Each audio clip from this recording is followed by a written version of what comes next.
ஓகேம்மா. So maximum பார்த்தீங்கன்னா, third மாடல்ல ஒரு 2 கான்செப்ட் தான் இருக்குது. மத்தது எல்லாமே முடிச்சுட்டோம். செக் பண்ணி பார்த்தீங்கன்னா உங்களுக்கு தெரியும். டெஃபினிஷன் கொடுத்துட்டு ப்ராப்பர்ட்டீஸ் முடிச்சாச்சு. அண்ட் ஒரே நிமிஷம் சார் நோட் எடுத்துக்கிறேன் சார். ம். என்னென்ன முடிச்சுக்கணும் அப்படி பார்த்துக்கலாம் கண்ணு. டெஃபினிஷன் முடிச்சாச்சு. ப்ராப்பர்ட்டீஸ் முடிச்சாச்சு. Laplace transform standard function and Laplace transform of periodic function அது முடிச்சாச்சு. யூனிட் ஸ்டெப் ஃபங்க்ஷனும் இம்பல்சிவ் ஃபங்க்ஷனும் இப்போ பார்க்க போகிறோம். இது ரெண்டும் ரொம்ப சின்ன ப்ராப்ளம் தான். இப்போ நம்ம பார்த்துருவோம். இன்வெர்ஸ் சரிங்க சார். இன்வெர்ஸ் லேப்லாஸ் ட்ரான்ஸ்ஃபார்ம்க்கு பார்ஷியல் ஃப்ராக்ஷன் முடிச்சாச்சு, கன்வர்ஷன் முடிச்சாச்சு. அப்போ நம்ம பாட்டை பார்த்தீங்கன்னா இந்த பாட்டு தவிர மற்றது எல்லாமே முடிச்சாச்சு. சரிங்களா? அப்போ இந்த பாட்டு ஓகே சார். 10 நிமிஷம் கால் மணி நேரம் இன்னைக்கு பார்க்க போகிறோம். அண்ட் ஆல்சோ இந்த பாட்டை இப்போ சால்வ் பண்ண போகிறேன். சொல்யூஷன் ஆஃப் த ஓடி ஈக்குவேஷன். இதில் கெவி சைடு ஃபங்க்ஷனும் இம்பல்சிவ் ஃபங்க்ஷன் இருக்குது. இதை பற்றி நான் கடைசியாக தான் பண்ண போகிறேன். இப்போ நான் பேச மாட்டேன். இப்போ என்னன்னா சொல்யூஷன் ஆஃப் த ஓடியில் வந்து சால்விங் த நான் ஹோமோஜினியஸ் சிஸ்டம் ஆஃப் ஈக்குவேஷன்.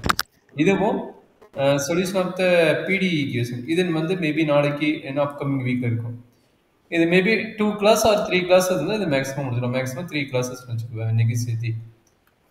அப்போ நம்ம ஓகே சார். மேக்ஸிமம் இன்னைக்கு யூனிட் 3 முடிஞ்சது. யூனிட் 4 ஸ்டார்ட் பண்ண போகிறோம். யூனிட் 4ல் மேபி இன்னும் 2 கிளாஸஸ் இருந்தால் நம்ம யூனிட் 4 கம்ப்ளீட் பண்ணிடுவோம். சரிங்களா? Okay okay. இப்போ நாம கொடுக்கக்கூடிய டெஃபினிஷன் என்னன்னா யூனிட் ஸ்டெப் ஃபங்க்ஷன் அப்படின்னா என்ன அப்படிங்கிறத பார்ப்போம். Unit step function. So unit step function is nothing but its notation is t. Unit step function t. The notation என்ன பண்றாங்கன்னா u of t, a equal to 0 when t is less than a, 1 when t is greater than a. இதுதான் unit step ஃபங்க்ஷனோட definition. So இதே definition தான் Heaviside unit step ஃபங்க்ஷனோட definition இதே தான். சரிங்களா? இது அனதர் நேம் வந்து என்ன சொல்றாங்க is also called a Heaviside unit step ஃபங்க்ஷன்ங்கிறாங்க. இதனோட அனதர் நேம் கேட்டாலும் இதே தான். சரிங்களா?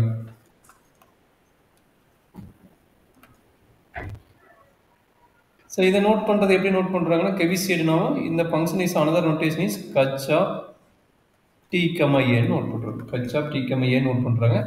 ஆர் இதே ஃபங்க்ஷன் வந்து யூ ஏ ஆஃப் டின்னு நோட் பண்ணுவாங்க. சரிங்களா? 3 நோட்டேஷன் இருக்குது. இந்த 3 நோட்டேஷன் ஃபாலோ பண்ணிக்கோங்க. சரிங்களா? Okay sir. முடியுதாப்பா?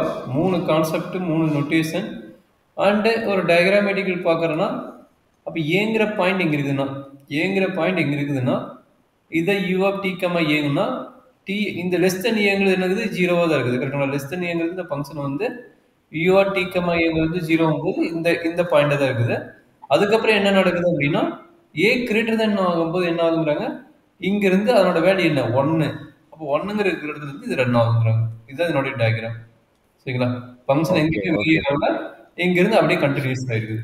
பட் இங்க என்ன நடக்குது டி லெஸ் தென் 0ங்கும்போது டி லெஸ் தென் ஏ ஏங்கும்போது என்னது டி லெஸ் தென் ஏங்கும்போது எல்லாமே 0னா இங்க இதுதான் இந்த பாயிண்ட் தான் நடக்குது. சரிங்களா? அதை unit step function.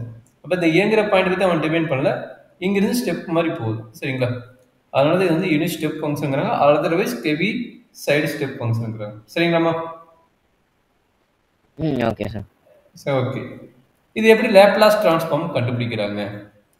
So question என்ன கேட்குறான்னா find Laplace transform of unit step function. Find Laplace transform of unit step function. இதுதான் கொஸ்டின். இது எப்படி சால்வ் பண்றோம் பார்க்கலாமா? ஓகே. அப்ப என்ன வேணும்? L of u of t minus a equal to integral 0 to infinity. நல்லா பாத்தீங்க integral 0 to infinity e power minus st into f of t. f of t ஓட ஃபார்முலா இதுதான் f of t. அப்ப u of t minus a into tt. இதுதான் நம்மளுடைய Laplace டிரான்ஸ்ஃபார்மோட general formula. சரியாப்பா? அப்ப 0 to infinity தான் நம்ம வந்து u of t, t minus a எப்படி டிவைட் பண்ணலாம்? t less than 0 and t greater than 0. So that means a. 0 to a and a to 1. Super, very good. A to infinity. A to infinity. அப்போ என்னது integral 0 to ஏல அதனோட result என்ன 0 கரெக்டுங்களா e power minus s t into d t அதனோட result 0 plus integral plus a integral a to infinity e e power power minus st. Into 1 into d t. அப்போ இந்த part என்னாச்சு இந்த பார்ட் 0 ஆயிடுச்சு either consider only this part. So அப்போ என்ன நடக்குது that is integral a to infinity e power minus s t into d t. இது integral கண்டுபிடிச்சா ஆல்ரெடி ஃபார்முலா தெரியும் minus e power minus ST divide by s Divided by s. A to infinity கரெக்டுங்களா a to infinity. என்ன ஆகும் infinity போட்டா already e power minus value 0ன்னு தெரியும் கரெக்டுங்களா e power 0 minus minus of minus plus ஆயிரும் கரெக்ட்டுங்களா e power minus e power minus sat sa divided by s. yes அப்ப நமக்கு என்ன ரிசல்ட் கிடைக்குது unit step function of u of t minus a equal to e power minus as by s. அப்ப கெவிசைடு கேட்டாலும் unit step function கேட்டாலும் நம்மளோட result என்னது இதுதான் சரிங்களா okay sir in step function unit step function u of அது u not of t or u of t or h of t அப்படின்னா meaning என்ன a வேல்யூ 0 வந்து இந்த யூனிட் ஸ்டெப் ஃபங்க்ஷனோட லாப்லாஸ் டிரான்ஸ்ஃபார்மோட வேல்யூ என்ன அப்படின்னு கேட்டாலும் கேட்பாங்க இதே ப்ராசஸ் என்ன பண்ணுவீங்க a ஈக்குவல் டு 0 போடுவீங்க இதே ப்ராசஸ் எங்கேயும் a இருக்கிறது என்ன போடுவீங்க 0ன்னு போடுவீங்க அப்போ என்ன நடக்கும் 0 டு இன்ஃபினிட்டி மட்டும் கண்டுபிடிச்சா போதும் 0 டு இன்ஃபினிட்டி கண்டுபிடிச்சா என்ன கிடைக்கும் 1 மைனஸ் ஓகே அப்போ அதனோட டெஃபினேஷன் என்ன u of 0, t ன்னு வந்து அதனோட டெஃபினேஷன் என்ன அப்படின்னா 0 t less than 0 1 t greater than 0 சரிங்களா அப்போ இந்த டெஃபினேஷன் அப்ளை பண்ணிட்டு கண்டுபிடிச்சீங்கன்னா நமக்கு என்ன ரிசல்ட் கிடைக்கும் 1/s ன்னு கிடைக்கும் சரியாப்பா ஓகே சார் இதுதான் யூனிட் ஸ்டெப் ஃபங்க்ஷனோட கான்செப்ட் இதுல என்ன டவுட் இருக்குங்களா இல்லை சார் சரி அடுத்து இம்பல்சிவ் ஃபங்க்ஷன் அதோட டெல்டா ஃபங்க்ஷன் இருப்பாங்க அதனோட கான்செப்ட் பார்த்துங்க அடுத்தது impulse function or direct delta function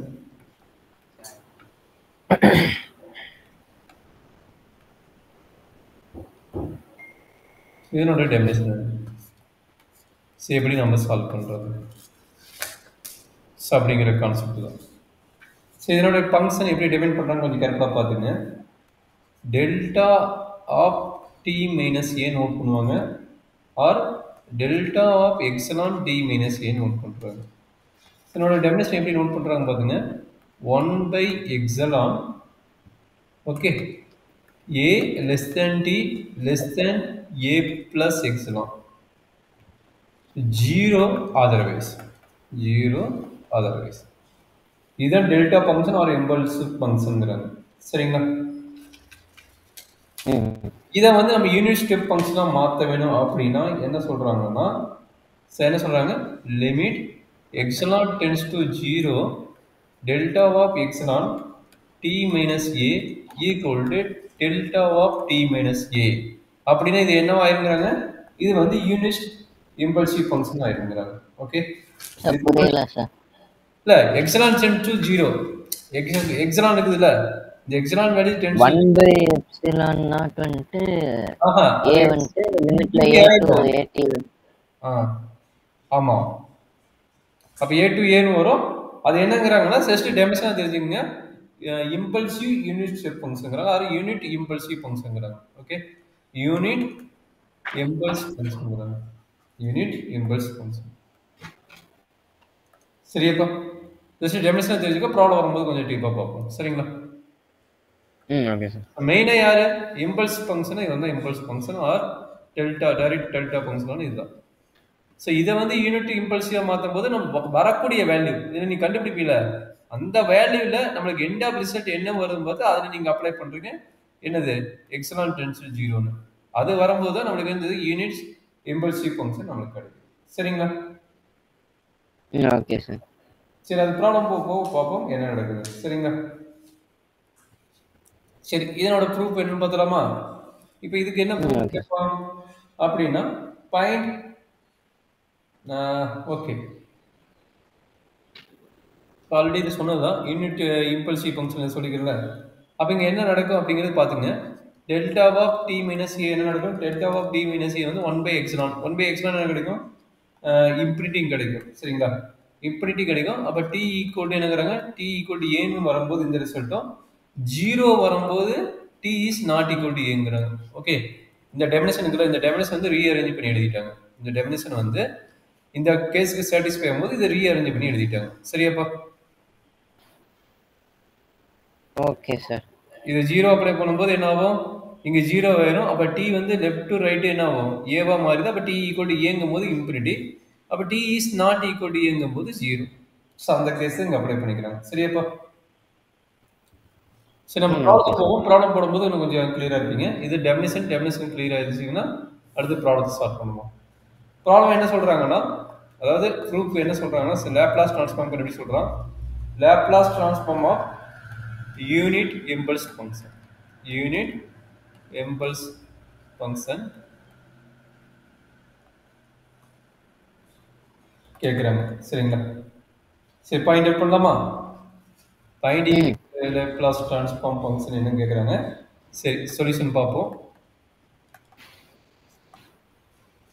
L of delta of t minus a, L of delta of e minus a equal to integral 0 to infinity e power minus st into என்ன சொல்லிக்கிறாங்கன்னா, அந்த limit tends to epsilon tends to 0 தானே, அந்த epsilon tends to 0 இங்கே வச்சுக்கோங்க. Delta epsilon of t minus ஏன்னு மாற்ற சொல்கிறாங்க. ஆல்ரெடி டெபினேஷன் தெரியும், அந்த டெபினேஷனை மாற்ற சொல்கிறாங்க. சரி, அதை மாதிரி இப்போ இன்டெக்ரல் கண்டுபிடிச்சு பொறுமையாக போடுங்க, உங்களுக்கு ரிசல்ட் வரும். Integral 0 to infinity மாத்தி போட்டுக்கலாமா? அந்த ஃபர்ஸ்ட் டெபினேஷன் 1/epsilon naught னு எழுதிக்கலாம். a to a plus epsilon போட்டு நீங்க சொன்னது correct. a to a plus epsilon போட்டு நம்ம சொன்னது மாத்திக்க வேண்டியதான். மத்த எல்லா டைம் 0 தானே. அப்ப மத்த எல்லா டைம் 0 போது எப்படி எழுதுறது? 3 போட்டா பிரியும். இது எப்படி பிரியும்? 3 போட்டா பிரியும். எப்படி பிரியும் பார்த்தலாமா? 0 to a, 0 to a integral 0 a to at dt கரெக்ட்டுங்களா? பிளஸ் அடுத்து integral a to a plus epsilon e power minus st into 1/epsilon into dt. மூணாவது டைம் என்ன? Integral a plus epsilon to infinity e power minus st into 0 into dt. இது கரெக்டா? இதுல என்ன doubt இருக்குங்களா? 3 போட்டா பிரியுது. டவுட் இருக்குதாமா? இல்ல சார். ஓகே, அப்ப ஒன்லி பார்ட் இந்த சென்டர் பார்ட் தான் இருக்கு, மீதி எல்லாமே 0 ஆயிரும். அப்ப என்னாச்சு? that is equal to limit epsilon tends to 0. epsilon tends to 0 common எல்லாத்துக்கும் வரும். integral a to a plus epsilon 1/epsilon constant e power minus st into dt. கரெக்டாப்பா? Okay sir. சரி, அப்ப இதை ஸ்பிளிட் பண்ணி போடலாமா? சொல்றேன், என்ன நடக்குது சொல்லுங்க, பொறுமையாக சொல்லுங்க. that is equal to limit epsilon tends to 0 1/epsilon e power minus st பார்க்கணும், ஆல்ரெடி உங்களுக்கு தெரியும். e power minus st divided by s minus sign இருக்கும், மைனஸ் வேல்யூஸ் வந்து a to a plus epsilon, a to a plus epsilon. அப்ப என்ன ஆகுது? Limit tends to 0 tends to 0 1/epsilon upper limit apply பண்றீங்க. Upper limit apply பண்ணும்போது தெரியும் இது a plus so minus e power minus s of a plus epsilon. Correct பா. minus s of a into a plus epsilon minus e power minus minus plus ஆயிருமோ? இது minus sign வரும், இது plus sign வரும். அங்க முன்னாடி ஒரு minus, இங்க plus. e power minus sa divided by s. s வந்து நம்ம முன்னாடி எழுதிருக்கோம். Okay sir. அப்ப சிம்பிளிஃபை பண்ணப்பா, அது பொறுமையா சிம்பிளிஃபை பண்ணுங்க. 1 epsilon tends to 0 1/s epsilon e power minus sa இந்த மைனஸ் எஸ்ஏ வந்து உள்ள கொண்டு போயிருங்க. அப்ப என்னாச்சு minus e power minus s a minus s a minus s a minus s சொல்லுங்க minus sc s epsilon naught into e power minus s epsilon. கரெக்டுங்களாப்பா? Okay sir. அப்போ ரெண்டுக்கு காமன் யாரு? E power minus s x a common. அப்போ limit epsilon tends to 0 e power minus sa divided by s epsilon divided by s இங்க வச்சுக்கோங்க. சொல்றேன் என்ன வருது. அப்போ 1 minus 1 divided by 1 minus divided by epsilon. கரெக்டாப்பா? இதுல என்ன டவுட் இருக்குங்களா சார்? 1 minus 1 ன்னு வந்துருங்களா சார் அங்கே? இல்ல இது காமன் எடுத்துடுறாங்க. மீதி என்ன இருக்குது? இது வந்து காமன் எடுத்துட்டு இது வந்து காமன் எடுத்துடுறாங்க. Okay okay. 1 minus e power minus s epsilon. இப்போ என்ன நடக்குது? இந்த பார்ட் இருக்குது பத்தி இந்த பார்ட் வந்து கான்ஸ்டன்ட் டைம். அப்ப இந்த பார்ட் கான்ஸ்டன்ட் டைம்னா லிமிட்டுக்கு அப்புறம் வெளிய எடுத்துக்கங்க. அப்ப என்னாச்சு? Okay sir. Limit epsilon tends to 0 1 minus e power minus epsilon divided by epsilon. அப்ப 0 போட்டா என்ன கிடைக்கும்? 0 by 0 இன்டெட்டர்மினன்ட் ஃபார்ம் கிடைக்கும். இன்டெட்டர்மினன்ட் ஃபார்ம் ஆல்ரெடி படிச்சிருப்பீங்க. இன்டெட்டர்மினன்ட் ஃபார்ம் எழுதுனா இது எக்ஸிலான் 0 போட்டீங்கன்னா 0 by 0 வந்துனா the limit value does not exceed. அதனால என்ன பண்றாங்கன்னா எல் காஸ்பெட்டர் ரூல் படிச்சிருப்பீங்க. எல் காஸ்பெட்டர் ரூல் நான் இருக்குங்களா? L Hospital rule any idea? L Hospital sir சொல்லுங்க என்ன சொல்றாங்க? சார் தெரியல. நியூமரேட்டர் டினாமினேட்டர் வந்து நம்ம தனித்தனியா வித் ரெஸ்பெக்ட் டு எக்ஸிலானுக்கு டெரிவேட்டிவ் கண்டுபிடிக்கணும். ஏன்னா எக்ஸிலானோட லிமிட் தானே இது. அப்ப எக்ஸிலானோட லிமிட்லாம் நியூமரேட்டர் டினாமினேட்டர் என்ன பண்ண சொல்றாங்க? தட் மீன்ஸ் எக்ஸிலானோட டெரிவேட்டிவ் கண்டுபிடிக்கிறாங்க. எக்ஸிலானோட டெரிவேட்டிவ் கண்டுபிடிக்கிறாங்க. கண்டுபிடிச்சலாமா? அப்ப e power minus sa divided by s limit x tends to 0 with respect to epsilon. With respect to epsilon என்ன ஆகும்? 1 கான்ஸ்டன்ட். அதனால என்ன ஆகும்? நியூமரேட்டர் வேல்யூ 0 ஆகும். மைனஸ் இன்னும் ஃபர்ஸ்ட் வேல்யூ செகண்ட் வேல்யூ என்ன ஆகும்?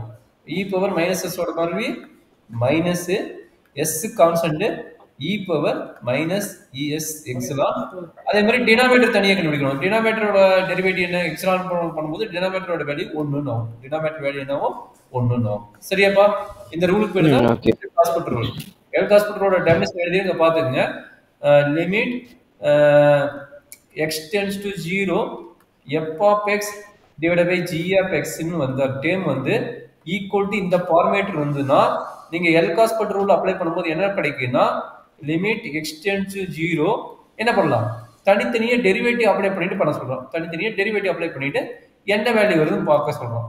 பார்த்து இதே ஃபார்மேட் வந்துச்சுன்னா என்ன பண்றாங்க? திரும்ப செகண்ட் டெரிவேட்டிவ், திரும்ப தேர்ட் டெரிவேட்டிவ், திருப்பி எத்தனை டெரிவேட்டிவ்ல உனக்கு வந்து பயனீடு கிடைக்குதோ அத்தனை டெரிவேட்டிவ் எல் காஸ்பெட்டர் ரூல்ல அப்ளை பண்ண சொல்றோம். புரியுதுங்களாமா? Okay sir. இப்போ ஃபர்ஸ்ட் டெரிவேட்டிவ்ல 0 ஆச்சுன்னா 0 by 0 ஃபார்மேட் இருந்தா செகண்ட் டெரிவேட்டிவ் போக சொல்றோம்.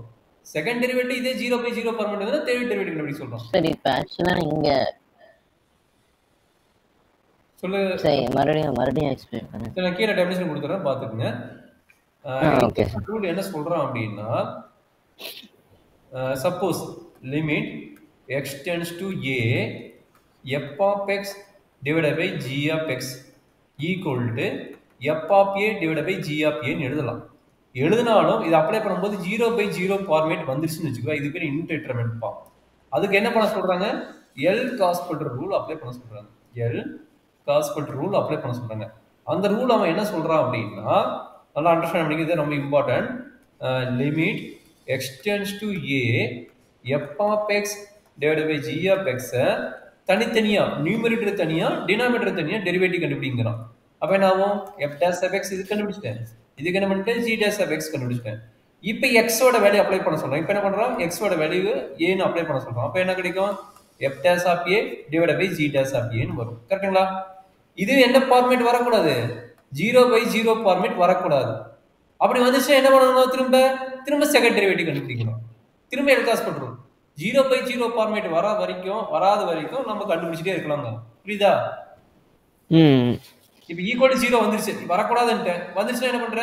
திரும்ப L Hospital rule limit x tends to a f dash of x divided by g dash of x equal to limit x tends to a என்ன பண்ணுவ திரும்ப second derivative f double dash of x divided by g double dash of x that is equal to என்ன வரும் is not 0 by 0 format அப்படினா இது எப்ப வந்து இந்த மாதிரி ஃபார்மேட் வரலையோ அப்ப ஸ்டாப் பண்ண சொல்றோம் அது வரைக்கும் ரன் பண்ண சொல்றோம் இந்த ஃபார்மேட் வராத வரைக்கும் நீங்க ஸ்டாப் பண்ணிக்கலாம் வந்துருச்சுனா ஸ்டாப் பண்ணிக்கலாம் இந்த ஃபார்மேட் வந்து அதாவது நாட் ஈக்குவல் டு 0 ஃபார்மேட் வராத வரைக்கும் நீங்க ஸ்டாப் பண்ணிக்கலாம் சப்போஸ் வந்துச்சுனா என்ன பண்ணா நீங்க திரும்ப ரன் பண்ணிட்டே இருக்கணும் சரிங்களா இதான் வந்து எல்காஸ் பண்றோம் ஓகே புரியுங்களா சரி இப்போ நான் அதை எல்காஸ் பண்ற ரூல் அப்ளை பண்ணிட்டேன் அப்ப இங்க என்ன நடக்குது e power minus sa divided by s limit epsilon tends to 0 minus minus plus ஆயிருச்சு அப்ப s e power minus xx divided by இல்ல ஓகே பிரச்சனை முடிஞ்சிருச்சு அப்ப epsilon tends to 0 போடுங்க epsilon tends to 0 போட்டா என்ன கிடைக்கும் இந்த s கட் ஆயிருச்சு அப்ப e power minus sa into epsilon tends to 0 போட்டா 1 ன்னு கிடைக்குது அப்ப நமக்கு என்ன கிடைக்குது L of unit impulsive function of a equal to e power minus sa e power minus sa இது என்னது யூனிட் இம்பல்சிவ் ஃபங்க்ஷனோட ரிசல்ட் ப்ரீவியஸ் பார்த்தது யூனிட் ஸ்டெப் ஃபங்க்ஷன் பட் இது எதனோடது unit impulse function or delta function okay okay sir கிளியரா புரிஞ்சுச்சு sir சரி இதுதான் நம்மளுடைய இம்பல்சிவ் ஃபங்க்ஷனோட concept and another unit step ஃபங்க்ஷனோட கான்செப்ட் ஸோ அவ்வளோதான்